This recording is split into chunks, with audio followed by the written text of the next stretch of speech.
लेकिन मैं लोगों को इतना ही बताऊंगा, टुवर्ड्स द कंक्लूजन, सारी कायनात आपके साथ है, पूरा निसर्ग आपके साथ है, आप जीतने वाले हैं, क्योंकि आपकी जितने पॉलिटिकल इंपॉर्टेंट लीडर इस देश में हैं वो सब आपके साथ हैं, रूलिंग पार्टी के भी, अपोजिशन पार्टी। नमस्कार सर। नमस्कार सर, नमस्कार। मेरा एक लॉन्ग ड्रीम था आपके साथ कुछ पेंशनदारों के बारे में बात करने का। बात क्या, हम दोनों साथ में मिलकर पेंशन धारकों का काम कर रहे हैं, पूरे देश में कर रहे हैं, सभी लोगों के साथ मिलकर कर रहे हैं। और ये तो सर आप हमारे बड़े भाई है, कभी भी इंटरव्यू ले सकते हैं, बुला सकते हैं, आदेश दे सकते हैं। आज के दिन हम वारंगल में हैं। माँ भद्रकाली के पास जाके आने के बाद मेरे दिमाग में कुछ आया, कहीं को ना हम दोनों लोगों को क्या चीज़ है बताएंगे, क्या चल रहा है, और हमारी साउथ इंडिया टूर किसके वास्ते कर रहे हैं, इसके लिए लोगों को आप क्या बोलना चाहते हैं, किसके वास्ते टूर शुरू करें। पहली बात तो आज वारंगल में हम लोग हैं, आपने सही कहा, वारंगल की मीटिंग दोपहर को हुई, बहुत बड़ी मीटिंग हुई, करीब हॉल तो पूरा भर चुका था, बाहर लोग खड़े थे, 1,500 लोग, कुर्सियां कम पड़ी थी, बाहर लोग खड़े थे। कई लोग, हमारी महिलाएं जो थोड़ी लेट आई, बीड़ी कार्मिक, वो नीचे बैठी थी, ज़मीन पे बैठी थी। बहुत ही बड़ी मीटिंग हुई और लोगों का उत्साह देखने लायक था। हमारे जो लोग ऑर्गेनाइज़र थे, कार्यकर्ता थे, उनका भी, और जो लोग पार्टिसिपेट कर रहे थे उनका भी उत्साह बहुत बड़ा था।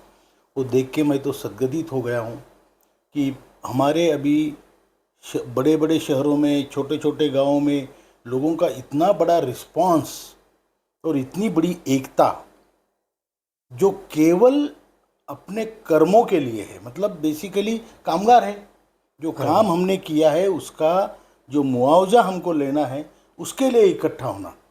जबकि हमने देखा है कई बार जाति के नाम पे लोग इकट्ठा होते हैं, धर्म के नाम पे होते हैं, वो अपनी जगह बुरा भला, मैं उसके लिए नहीं कहता, लेकिन कर्म के नाम पे इकट्ठा होने का ये भारत का बहुत बड़ा उदाहरण है। आज उसके बाद आप हमें लेके गए भद्रकाली मंदिर, जो बहुत पुरातन मंदिर है, वहाँ पे हमने काली माँ का आशीर्वाद लिया। और आंदोलनकारी जो कारी होते हैं, आप तो हमसे ज़्यादा पढ़े लिखे हैं, ज़्यादा प्रभावी है और बड़े हैं। आंदोलनकारी जो होते हैं वो प्रेरणा ऐसी ही देवताओं से लेते हैं। पिछली बार हम मैसूर गए थे, चामुंडेश्वरी में गर्भाशय में जाके हमारी पूजा हुई, कितनी बड़ी बात है। आज भद्रकाली से पूजा हुई, तो ये तो युद्ध है एक प्रकार का, बिना शस्त्रों का। लेकिन जो प्रेरणा, जो आंदोलन की प्रेरणा होती है, जो निश्चय होता है, जो डिटर्मिनेशन होता है, वो ऐसी ही देवताओं से आता है, ये मेरा मानना है अपना। और जो साउथ इंडिया के टूर के बारे में आपने पूछा, टूर तो आप ही ने ऑर्गेनाइज़ किया है। आप हमारे दक्षिण भारत के ही नहीं, पूरे भारत के चीफ कोऑर्डिनेटर हैं। आप हर स्टेट का, हर इसका मुआयना करते रहते हैं, वहाँ की प्रगति देखते रहते हैं। आंदोलन के आप एक बहुत बड़े पिलर है। और जिस तरीके से आपने कैंसर से कमबैक किया है वो अमेजिंग है। और वो इसलिए कि आपका डिटर्मिनेशन उससे पता चलता है।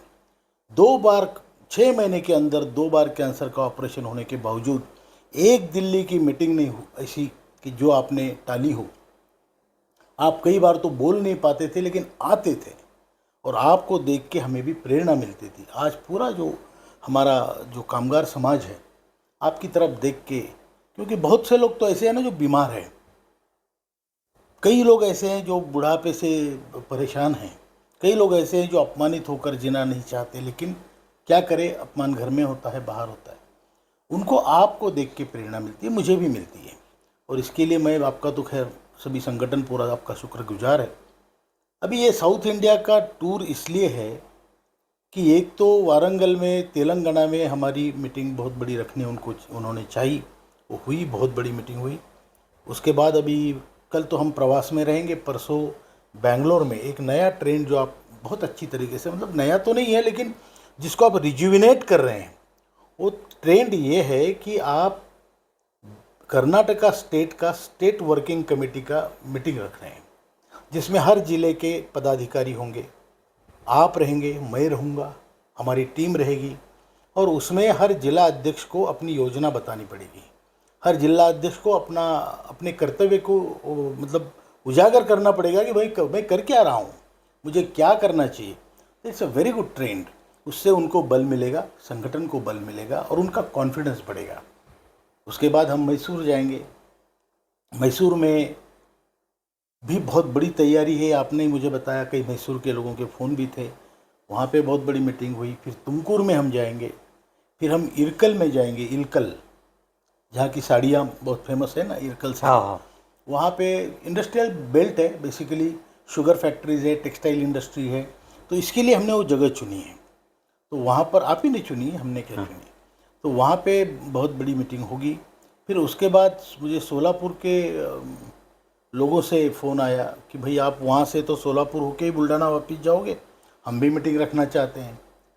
तो इसीलिए हम 31 के नाइट को फिर या तो इरकल में ही रुकेंगे, या मुझे ऐसे पता चला है आपका घर कहीं आसपास ही 30-40 किलोमीटर पे है, तो हम नया साल आपके साथ गुजारना चाहेंगे। और वहाँ पर आपने बहुत बड़ा सोशल वर्क किया, ये भी मुझे मालूम है। वहाँ पे आपकी स्कूल है, विलेज की इकोनॉमी डेवलप करने के लिए जो काम आपने किया है, वहाँ पे स्कूल तो है ही है, बड़े बड़े हॉस्टल्स है, गर्ल्स हॉस्टल है, बॉयज़ हॉस्टल है। आपके वहाँ पे फ्री ऑफ कॉस्ट आपका हॉस्पिटल है, जो फ्री ऑफ कॉस्ट है। कितने भी लोग आए उनकी आप ट्रीटमेंट करते हैं। ये आपका जो प्रचंड बड़ा काम है वो हम देखना चाहते हैं। इसको बोलते हैं कि हम लक्ष्मण राम जी का दर्शन करना चाहते हैं। बस यही धन्यवाद। बात इसी के सर, लिए। मेरा अभी एक प्रश्न है। जी इससे पहले तो हम कुछ वीडियो रिलीज़ कर चुके हैं। जी। ये हमारी 20th मीटिंग का दिल्ली में जो हुआ, और गवर्नमेंट भी हमारे बारे में सुन चुकी है, वो सैंक्शन तो होके आएगा। आप हायर पेंशन और मिनिमम पेंशन, इन दोनों लोगों को क्या डायरेक्शन देना चाहते हैं? देखिए, अभी तक तो हमारा काम मतलब होने में है। मंत्री जी का आप भी मीटिंग में थे, हम भी थे, और बहुत सुंदर मीटिंग रही। प्रेजेंटेशन अच्छा रहा मंत्री जी के, उसकी प्रतिक्रिया उनकी जो उसके ऊपर थी आदरणीय मंत्री जी की, वो भी बहुत अच्छी थी। सौहार्दपूर्ण वातावरण में मीटिंग हुई। पूरी जानकारी लेने के बाद उन्होंने कहा कि ये काम अच्छा है, आपके संगठन का काम अच्छा है, हमको ये करना चाहिए। मैं फाइनेंस मिनिस्टर की इसमें हेल्प लेना चाहता हूँ, मैं उनसे बात कर रहा हूँ। तो ये सारी चीज़ें जो है, और आदरणीय प्रधानमंत्री जी के निर्देश पे ही सब हो रहा है, ये भी मैं आपको बता दूं, क्योंकि उनके आशीर्वाद है। और बड़े आदमी के, इतने बड़े आदमी के आशीर्वाद है तो वो तो खाली जाएंगे नहीं, ये मेरा मानना है। अभी रहा सवाल मिनिमम पेंशन और हायर पेंशन का, बहुत अच्छा सवाल आपने पूछा। क्योंकि मैं जाता हूँ जहाँ लोगों के पेमेंट कम थे, जैसे शुगर फैक्ट्रीज है, बीडी वर्कर्स है, कोऑपरेटिव सेक्टर है, जैसे कोऑपरेटिव बैंक्स वगैरह, आरटीसी है, इनके पेमेंट तुलना में, ओएनजीसी के तुलना में, एचएएल के तुलना में, शिपयार्ड्स के तुलना में इनकी पेमेंट कम है। बीएचईएल, बीईएल, पीएसयूज, सभी पीएसयूज के, तो इनके पेमेंट कम है। फिर भी वो लोग हायर पेंशन पाना चाहते हैं। क्यों? क्योंकि मालूम नहीं हायर पेंशन क्या, उसमें सिर्फ हायर वर्ड है, इसलिए लोग उसमें बहुत ज़्यादा मतलब सोचते हैं कि भाई इसमें को मिलेगा। मैं आपको बता दूं, हायर पेंशन में आपको जब से आपने सर्विस की है 95 के बाद, तब से आपका उस समय कितना पेमेंट था, तब तो लिमिट 5,000 रुपये की सीलिंग थी, फिर 6.5 की, अभी 15 की। अगर आपका पेमेंट उससे ज़्यादा था तो आपको उसका डिफरेंस भरना पड़ेगा, वो भी इंटरेस्ट के साथ, क्यूमुलेटिव इंटरेस्ट के साथ। आपको आपका सीलिंग का और एक्चुअल पेमेंट का जो फ़र्क है, उसका 8.33 का भरना पड़ेगा with interest every month. That becomes a huge amount. And लोग अभी मैं उसके पे भी आऊँगा, तो उनको लगता है भाई ये मैं भर दूंगा। समझो आपको 15 लाख रुपए भरने हैं, और आपकी जो सैलरी है, पेंशन है, वो 15,000 बढ़ेगी। ऐसा समझ लो कि हाइपोथेटिकल एग्जांपल लेते हैं। हो सकता है आप 12 लाख भरे और 13,000 सैलरी हो, या 13 लाख भरे और 10,000 सैलरी हो, that depends on your situation at that time and plus your पे स्ट्रक्चर एट दैट टाइम। तो आपने ऐसा अगर समझे हम कि भाई मुझे 12 लाख भरने हैं, 12 लाख मुझे मिलने हैं, 12,000 मुझे हर साल मिलने हैं। आज सुबह का आपके सामने का उदाहरण है, रायचूर से फ़ोन था, हाँ, एक मिस्टर चोपड़े फ्रॉम रायचूर। छोबड़े। तो ही सेड कि सर मेरी पेंशन 22,000 रुपये हो गई हायर पेंशन में। तो मैंने पूछा भाई चोपड़े साहब आपने कितने पैसे भरे? बोले मैंने 12 लाख भरे। अब ये हुई उनकी सिचुएशन। आप मुझे बताइए, हायर पेंशन में सुप्रीम कोर्ट के निर्णय में भी और वैसे भी there is no nothing called as DA. It is fixed pension, आपने दी, पैसा दिया, पेंशन लिया, उतनी लेके जियो, करेक्ट। उसमें डीए नहीं है, दुर्भाग्यवश उसमें डीए नहीं है। अब ये 12 लाख रुपया अगर किसी और लिबरल कोऑपरेटिव सोसाइटी या कहीं डालते तो उनको मिलता है 12, म्यूचुअल फंड में डालते हैं, वहाँ डालते हैं, वहाँ पे भी सेफ रहता है कई कई जगह, तो 12,000 मिल जाते हैं उनको।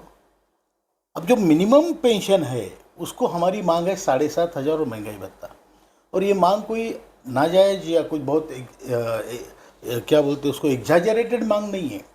ये हमारी डिमांड जो है ये हमें मतलब दो वृद्ध लोगों को जीने लायक की डिमांड है। 7,500 और उस पर महंगाई भत्ता, मतलब तकरीबन 10, 10,500, 11,000 के पास उतने पैसे में दो वृद्ध लोग जी सकते हैं, इतनी हमारी मांग है। अब उसमें डीए हमने मांगा है, गवर्नमेंट अच्छे मूड में है, देने के मूड में है, उनको बात समझ में आई है।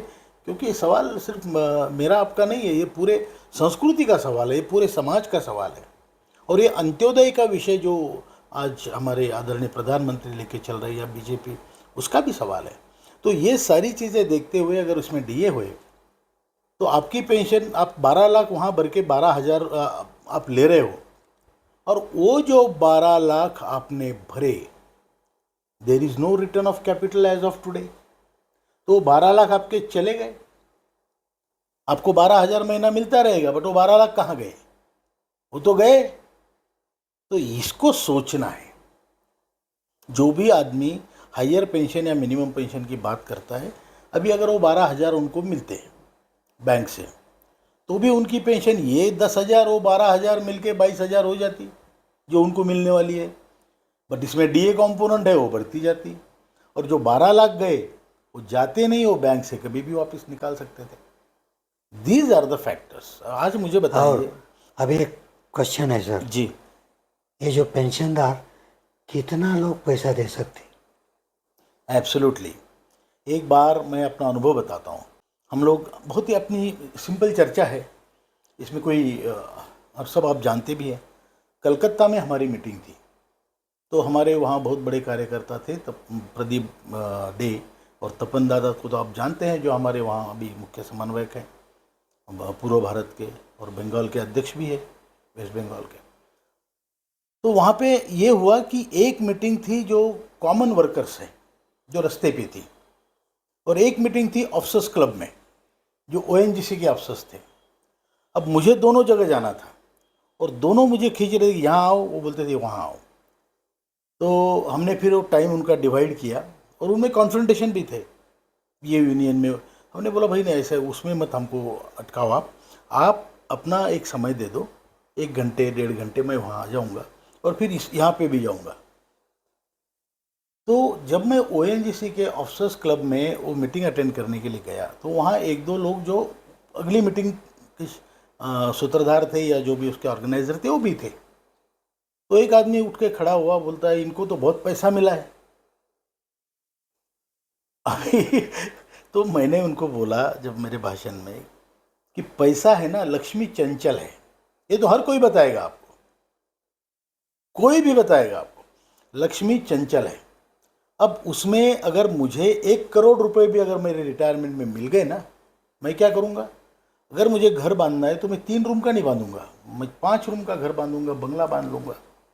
मेरी बेटी की शादी जो 5 लाख में हो सकती थी, मैं बोलूँगा no no no, I will do it 15 lakh, 15 lakh उसमें उड़ाऊँगा। तो बेसिकली मेरी जो ज़रूरतें हैं वो मैं उस हिसाब से करूँगा जो मेरा उस समय का स्टेटस है। उसके बाद one day I will see that कि यार पैसा तो है ही नहीं।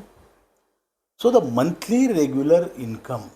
अभी दूसरा ये है कि कम से कम कोई गरीब आदमी है वो ये बता तो सकता है कि मेरे पास पैसा नहीं। अब मैं अपने स्टेटस पे अटका हूँ तो मैं ये भी नहीं बता सकता मेरे पास पैसा नहीं। ये जो डिफरेंस है, तो बेसिकली कहने का मतलब ये है, आप जो आपको नहीं चाहिए वो एडिट कर देना। कहने का मतलब ये है कि पैसा किसी के पास भी टिकता नहीं। आज मैंने चीफ इंजीनियर देखे हैं और अच्छे डिपार्टमेंट के, इलेक्ट्रिसिटी बोर्ड ऑफ महाराष्ट्र, बड़ा मतलब वेल पेड डिपार्टमेंट, उसके चीफ इंजीनियर हमारे साथ है, मैं नाम बताना ठीक नहीं है, उनकी पेंशन है 1200 रुपये। अब वो ना अपना दुख रो सकते हैं ना बता सकते हैं। अभी उम्र भी लंबी खिंच गई, बीमारियां भी लग गई, क्या करें। और मैं आपको बताता हूँ, सत्यता ये है जो कि होनी नहीं चाहिए लेकिन है अनफॉर्चुनेटली, 1000 रुपये वाला बाप किसी को नहीं चाहिए आज। हर कोई चाहता है कि अपने बाप के पास थोड़ी प्रॉपर्टी हो, पैसा हो। तो ये दुख जो है वो सभी का दुख एक ही है। आप चाहे गरीब है, आप चाहे, मतलब बेसिकली कहने का मतलब ये है कि जब अपने ज़माने में हम काम करते थे, आप कोई बड़े अफसर थे, मैं मजदूर था, जो भी था, आपकी पावर तब 100 वाट की थी, मेरी 0 वाट की थी। आज हम सब फ्यूज बल्ब है, एक ही कीमत में बिकते हैं भंगार में, रिटायरमेंट के बाद रिटायरमेंट के बाद। तो इसमें ये जो लोग स्टेटस पे अटके हैं, मैं तो उनसे कहूँगा भाई कम ऑन, हो गया वो एपिसोड हो गया। आपने बहुत अच्छा काम किया, अपनी अपनी कर्तव्यदारी, जवाबदारी आपने की है। अभी आप सब लोग एक जैसे ही हैं, अब दिखाओ ना दिखाओ, हम देख रहे हैं। तो इसमें मेरा कहना यही है कि जो लोग अमीर भी है, गरीब भी है, पहले के ज़माने में, आज सबका स्टेटस एक ही है। एवरीबडी वांट्स दैट कि मैं कम से कम अपने नाती पोती के हाथ पर, या मेरी बहन अगर आती तो उसको एक साड़ी कम से कम मैं ले सकूं। इतना मेरे को लाचार बना दिया है सिस्टम ने, वो ठीक नहीं है, वो संस्कृति के लिए भी ठीक नहीं है। क्योंकि मतलब आप देखिए, मेरे को बीमारियों ने, बुढ़ापे ने तो अपाहिज बना ही दिया। अब ये सिस्टम ने मेरा पैसा अटका के मुझे अपाहिज बनाया, which is not fair with me, क्योंकि my life is also once. Commander साहब बोलना चाहते हैं कि पेंशन होने के बाद जो पैसा आता है वो घर का कंस्ट्रक्शन, बच्चों का शादी, बीमारी, ये सब पैसे खर्च करके उसके बाद पैसा ही नहीं रहता, कहाँ से पैसा भरेगा वो। सही है। उसके वास्ते हम दोनों का रिकमेंडेशन है, जो लोग हायर पेंशन जा रहे हैं 100 बार सोचो ये रीजनेबल है क्या। इन्वेस्टमेंट एक बार करने के बाद आपको पैसा वापस नहीं आएगा। Very clear cut direction. हम अगेंस्ट नहीं हैं हायर पेंशन के अगेंस्ट। सोचना 10 बार before you give the money for higher pension. Another thing इसमें मैं आपकी परमिशन से जोड़ना चाहता हूँ, पैसे भरने के बाद, actually we all are above 60, पैसा भरने के बाद देयर इज़ नो गारंटी। मेरा भगवान से तो कॉन्ट्रैक्ट है नहीं कि अगले 10 साल में जीऊँगा। तो अगर मैं पैसे भरने के बाद 4 महीने बाद कुछ कम ज़्यादा हो जाए तो मेरे जो बच्चे हैं ना, वो भी गाली देंगे मेरे को, बोलेंगे बुढ़ा गया चूना लगा के गया। This is what the fact is. Correct. तो मैं भाई कम से कम ऐसी जगह डालूं कि जो वापस मिले उनको, या फिर सरकार ये सोचे कि भाई मरने के बाद आपका पैसा वापस होगा, आरओसी होगा। अब तो फिलहाल तो नहीं है, तो इसमें ये थोड़ा सा प्रॉब्लम है।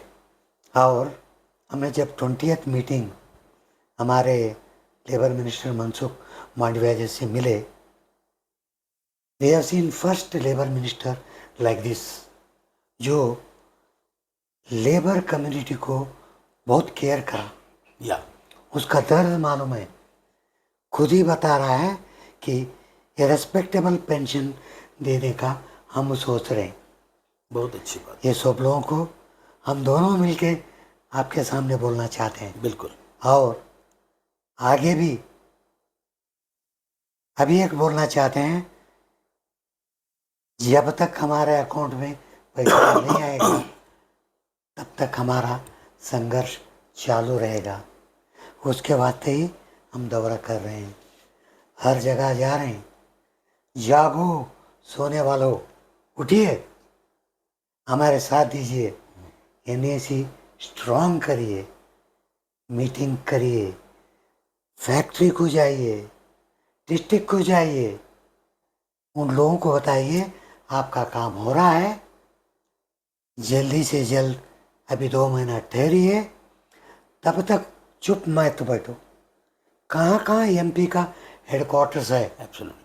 हर एमपी को जाके मेमोरेंडम देना, हम मेमोरेंडम आपको देंगे, जाके बताइए जो डिस्कशन हुआ। ये मेंबर ऑफ पार्लियामेंट जो है बहुत ही इम्पोर्टेंट हम लोगों को है। आगे भी बहुत मुश्किल आ सकता है हमको, जब तक हम ये मेंबर ऑफ द पार्लियामेंट हमारा कॉन्फिडेंस नहीं लेते, आगे का काम भी होने के बहुत मुश्किल है। कमर साहब 4 बात बोल के कुछ कंक्लूड करिए। आपने बहुत अच्छी बात कही कि एमपीज हमारे और सरकार के बीच की बहुत बड़ी कड़ी है, लिंक है। वो हमारा मेंबर ऑफ पार्लियामेंट है, हमने उसको चुन के दिया है, वो किसी पार्टी पक्ष का हो। उनको जवाब तलब करना हमारा काम है। हम उनके पास जाए कि हमारे आपके कॉन्स्टिट्यूएंसी में इतने रिटायर्ड लोग हैं, इतने कार्यरत लोग हैं, अब हमारा वहाँ पे सवाल है तो आप पूछें। उनको सोने में भी आपकी याद आनी चाहिए कि ये लोग पीछे पीछे पड़े हैं, इनका क्या है हम देखते हैं, ये ज़रूर होना चाहिए। और दूसरी बात ये है कि जो आपने कहा कि अभी ये स्कीम बनी थी 95 में, आज हम क्यों लड़ रहे हैं? क्योंकि स्कीम का इम्प्लीमेंटेशन सही नहीं हुआ और जो प्रोविज़न थे एक एक करके वापस लिए गए।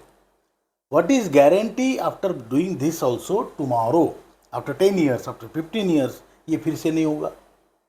संगठन इज़ वेरी वेरी इम्पोर्टेंट।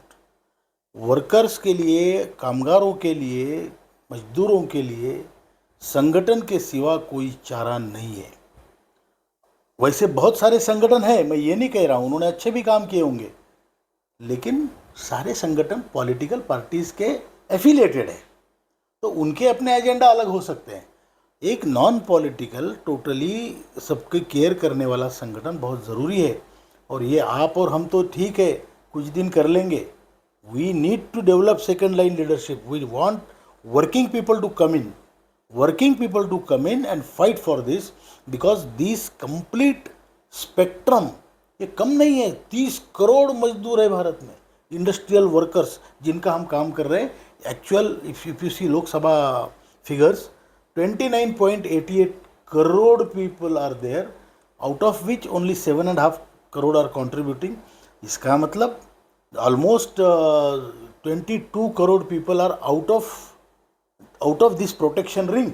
हाँ, उनको भी अंदर लाना है, बहुत बड़ा काम है और ये देश का काम है, देशहित का काम है। और इसमें मैं ये नहीं कहूँगा कि हम इसके बाजू में उसके, ना, we are just to see that our labor force is being protected financially, socially and culturally. Everything should be looked after, and for that government will do its job. But to tell government, there has to be an organization like our organization which goes to the government, tell them frequently कि sir ये करना है please. तो ये सब करने के लिए आपने बिल्कुल सही कहा सर। लेकिन मैं लोगों को इतना ही बताऊंगा टुवर्ड्स द कंक्लूजन, हिम्मत हारना नहीं है। सारी कायनात आपके साथ है, पूरा निसर्ग आपके साथ है। आप जीतने वाले हैं, क्योंकि आपकी जितने पॉलिटिकल इम्पोर्टेंट लीडर इस देश में हैं वो सब आपके साथ हैं, रूलिंग पार्टी के भी, अपोजिशन पार्टी के भी। ब्यूरोक्रेटिक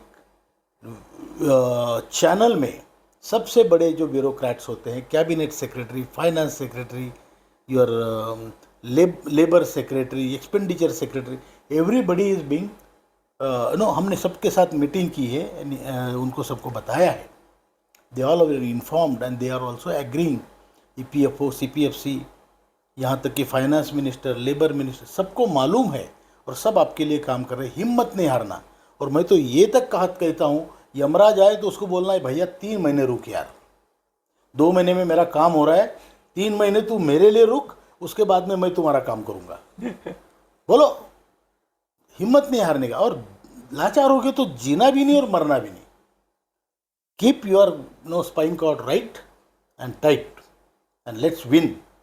वो आनंद जीतने का लेके मरना है, तब तक नहीं मरना है.